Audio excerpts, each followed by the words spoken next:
Dr. Disseu era um médico renomado em Teresina, já naquela época, né? Era um médico conceituado, sobretudo, pela maneira cortês e gentil como tratava todos os seus pacientes, querido por todos, né? Era um cirurgião que, pelo que eu me recordo, também trabalhava com a área da mulher, na parte ginecológica, né? E fazia cirurgia geral. Eu o conheci quando, nos idos de 1968, começou o curso de medicina da Faculdade de Medicina do Piauí, antes ainda do aparecimento da Universidade Federal do Piauí. O grupo que idealizou a Faculdade de Medicina, me parece que capitaneado pelo Dr. Zenon, que era o expoente maior da época, e os médicos mais notáveis de Teresina, resolveram fazer em Teresina um curso médico. E escolheram a dedo os profissionais que naquela época lhes pareciam mais habilitados para serem professores, né? E o doutor Disseu talvez na época quisesse ser um professor de cirurgia, ou quem sabe ginecologia, mas ele foi nomeado para professor de anatomia. Então ele foi dos nossos primeiros professores. Eu sou da segunda turma da Faculdade de Medicina do Piauí, antes ainda da universidade, e o doutor Disseu começou conosco no primeiro ano. Foi nos ensinar anatomia num ambiente onde haviam alguns cadáveres de pessoas não identificadas, que por alguma razão morreram e não tiveram, os seus parentes não foram buscar, e eles serviram de cobaia para que nós aprendêssemos anatomia, né? E naquela época não havia modelos plásticos ou acrílicos ou de qualquer outra natureza, não havia filmes, não havia nada que pudesse orientar, a não ser um livro conhecido mundialmente chamado Netter, que era um atlas de anatomia, onde a gente acompanhava os modelos gráficos e as fotografias feitas à mão por esse que foi um dos expoentes da anatomia, F. Netter, né? Foi muito bom professor. Por quê? Porque naquela época era importante ser professor da Faculdade de Medicina, era relevante na sociedade, como para nós era importante sermos estudantes de medicina, a gente achava aquilo um orgulho, uma vaidade, nos primeiros estudantes de medicina do Piauí. Então todos eles se esmeravam em dar boas aulas, esmeravam em captar o maior número de conhecimento possível para nos transferir. Então as aulas eram aulas de escola, né? Eles eram quase todos bons professores. Um ou outro eu poderia dizer que deixava um pouco a desejar, mas a maioria era tremendamente qualificada, né? Até porque no Brasil, naquela oportunidade, o expoente máximo da medicina nacional estava no Rio de Janeiro, depois na Bahia e depois em São Paulo, não era São Paulo. E quase os grandes daqui, todos formaram na Faculdade Nacional de Medicina no Rio de Janeiro. Outros na Bahia, depois foram descendo para Pernambuco, depois para o Ceará, e hoje a grande maioria se forma no Piauí. Então havia um movimento de as pessoas saírem do estado para se formar em medicina em outros estados. Mas a coisa começou pelo Rio de Janeiro, depois pela Bahia, depois por São Paulo, uma parte pequena em Belo Horizonte, uma parte até importante em Pernambuco e, por último, no estado do Ceará. Então, o doutor Disseu era desses mestres que trazia um chamamento à atividade médica quase paternal, né? Ele tratava a gente como estudantes queridos, quase filhos, que eram pessoas que ele estava moldando para serem médicos no futuro. Toda a faculdade aqui, nós éramos apenas 30 alunos, já haviam 30 da primeira turma, eu sou da segunda, nós éramos 30, um período transitório, nós fomos 31, porque no tempo da Revolução, nós estamos tratando de 68 até 74, né? Colocaram uma pessoa lá para tomar conta da gente, para ser um fiscal, né? E esse cidadão veio de fora e ficou 31, mas nós éramos efetivamente de 30. Então, a anatomia, o doutor Disseu se esmerava em aprender para nos ensinar, porque ele já sabia muita coisa por ser cirurgião, né? o cirurgião é obrigado a saber anatomia, ele corta as pessoas, ele faz suturas, ele identifica órgão, retira órgão, eventualmente corrige a normalidade, retira tumores, e para isso ele tem que saber de toda a anatomia. Mas ele tinha coisas que ele não sabia porque ele não era o seu mistério.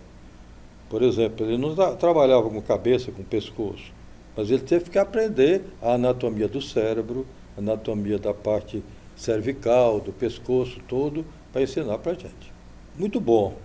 Ele tinha doutor Disseu, só para contar essa história aqui, o Alberto Silva, foi escolhido governador do Piauí, ele morava no Ceará, era presidente da COES, todo mundo sabe essa história, e ele foi escolhido por um militar ligado ao Ceará, que disse, não, esse aqui é um cidadão bom e de cara para a Revolução. Naquela oportunidade, o senador Petroni estava indicando todos os governadores do Brasil, coisa que antes nunca havia acontecido e nunca acontecerá mais, né? Ele escolhia a dedo, ia para cada estado escolher, mas não lhe foi dado o direito de escolher o do Piauí. E ele foi escolhido o Alberto Silva, até contra um pouco o senador Petroni, na oportunidade, e lhe deram então o vice-governador, que foi o Sebastião de Alba. Quando o Alberto Silva chegou aqui, ele tinha dois primos amigos aqui, o Luiz Paiva Silva e o Astrolábio Paiva Silva, que era o seu apoio familiar, né? Eram primos e amigos. E aí ele precisou de um médico e eles lá indicaram o doutor Disseu. O doutor Disseu passou a ser o médico do governador. Né? Ele tinha algumas dor de cabeça, umas enxaquecas. O doutor Disseu, que não era um clínico, de cirurgião virou clínico e passou a atender o Alberto Silva. Isso lhe deu a oportunidade de ser chamado para ser secretário de saúde, onde ele desenvolveu um excelente papel como secretário, né? E aí ele terminou na política. Ironicamente, contra o Alberto Silva, porque o grupo a qual ele é ligado por amizade era o grupo do doutor Lucídio, do doutor e do senador Petrônio, que não queriam mais o Alberto Silva na política. E ele terminou competindo com o Alberto Silva no Senado e não teve a oportunidade de fazer o seu mandato todo, logo no começo do mandato, aquele acidente que todo mundo conhece, ele fez um acidente vascular hemorrágico na tribuna, caiu ali na tribuna, foi para o hospital e nunca mais voltou, veio a falecer. O sucessor dele, que pela nossa ótica teria sido o Jesus Taira, que era o seu suplente, a lei daquela oportunidade dizia que o sucessor de quem morre não era o suplente, como é hoje, e sim o segundo mais votado. E aí o Alberto Silva voltou a ser senador. Bem, aí doutor Disseu, quando foi eleito governador, que ele foi eleito governador, o tema que você me perguntou, ele tinha um complicador como governador, que era suceder o Alberto Silva. O Alberto Silva foi um governador de grandes realizações, um idealista, pode gostar ou não gostar dele, mas tem que reconhecer que ele fez grandes coisas no Piauí. Tudo para ele era muito grande para aquela oportunidade. Ele lembrou que Teresina precisava ter um parque zoobotânico. Nunca ninguém lembrou disso.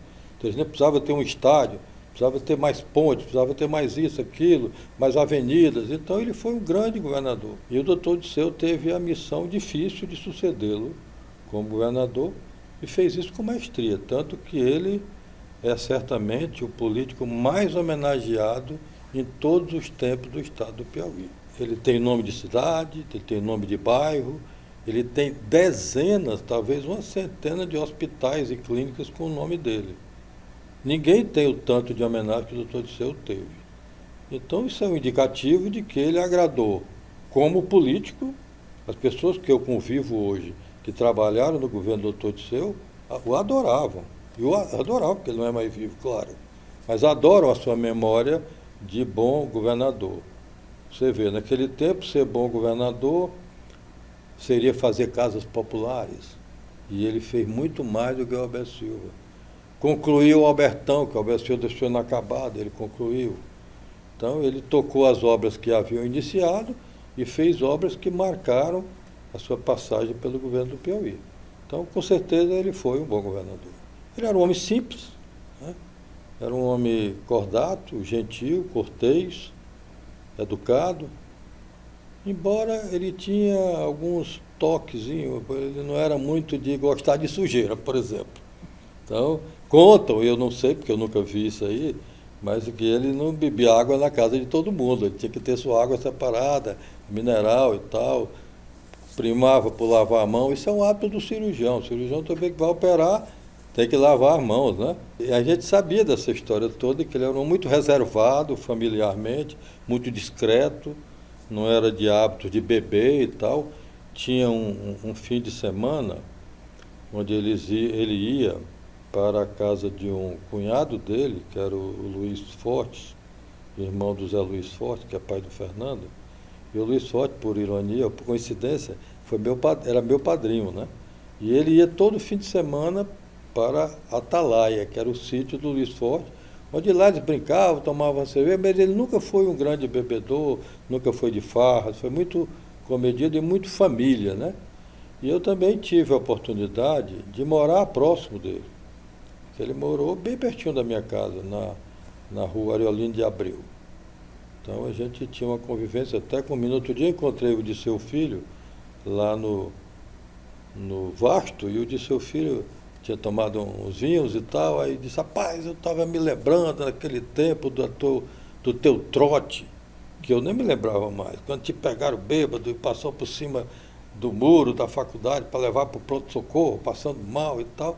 Disse eu era menino naquela época, ele não é tão mais novo do que eu, mas ele era bem mais novo do que eu, e lembra desse detalhe dos idos de 68, né? Um trote meio violento para a época, né? Era o segundo trote, né? Havia a necessidade naquele tempo de uma articulação federal, né? O Estado não tinha riqueza suficiente para progredir, como ainda hoje não tem, né? Então havia que ter uma participação do governo federal. E era preciso, então, um envolvimento dos políticos que tinham esse permeio na atividade política nacional, que já era feita em Brasília. E aí ele teve o apoio nesse período, certamente, dos senadores daqui. Naquela época o Petrônio era o expoente maior, né? Eu nem sei bem, ele morreu antes do Petrônio, né? Sim. Bem antes. Então ele teve o apoio, certamente, do Petrônio e dos ministros ligados ao Piauí, principalmente do Rei Veloso, né? O Rei Veloso havia ajudado o Alberto Silva muito, com aquilo que a gente chamava recurso a fundo perdido, né? E destinava dinheiro para atividades específicas, mas sem a necessidade do Estado nem ter contrapartida, que não podia ter, que não tinha dinheiro, e nem de pagar. Então ele recebia o dinheiro, que é preciso reformar o Teatro de Teresina. Vinha o dinheiro para o Teatro de Teresina, com isso melhoraram o teatro. Preciso reformar o Clube dos Diários. Então se fazia um bom projeto, havia um convencimento, o ministro de Planejamento era o Rei Veloso, e o Rei Veloso viabilizava os recursos necessários para que o Estado evoluísse, e evoluiu. Acho que sim, não só de seu, acho que deve a muita gente, aqueles que politicamente contribuíram para o seu desenvolvimento. Só que hoje as coisas são mais fáceis do que dantes. Dantes nós não tínhamos muita representatividade política, o nosso expoente maior era o senador Petrônio, né? Os outros senadores eram mais baixo clero. Hoje os nossos políticos estão na crista da onda. O Ciro é um grande senador, hoje domina das maiores bancadas do país. O Marcelo foi relator do orçamento, domina essa parte do orçamento, é um senador importante já no seu segundo mandato. O Wellington, eu esqueço que ele é senador porque ele está ministro. E isso também favorece o Estado. É um ministro que trabalha com a ajuda à pobreza, né? Com programas que dão assistência, que você pode questionar para um lado ou não, mas de qualquer maneira tirou da rua os pobres que não tinham o que comer, né? E o Wellington, a gente esquece que ele é senador porque ele está lá. E aí ele fica substituído pela Jussara, né? Que não foi uma senadora eleita, então a gente não lembra muito na hora quem é o terceiro senador.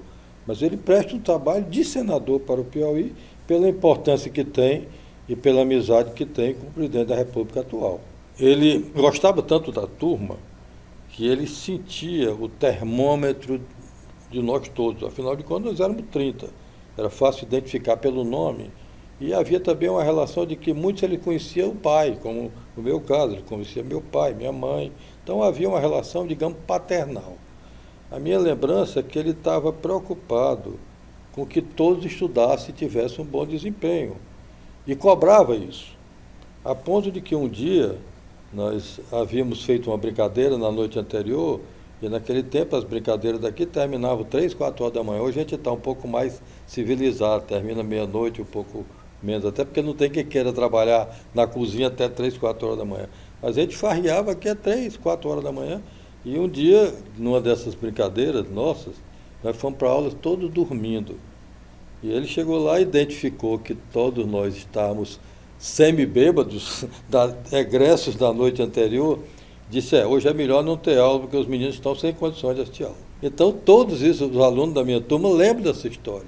E ele cancelou a aula. Disse, você te marca outra, porque hoje nenhum tem condições. Está todo mundo dormindo na cadeira, né? Então, é um fato que eu me lembrei.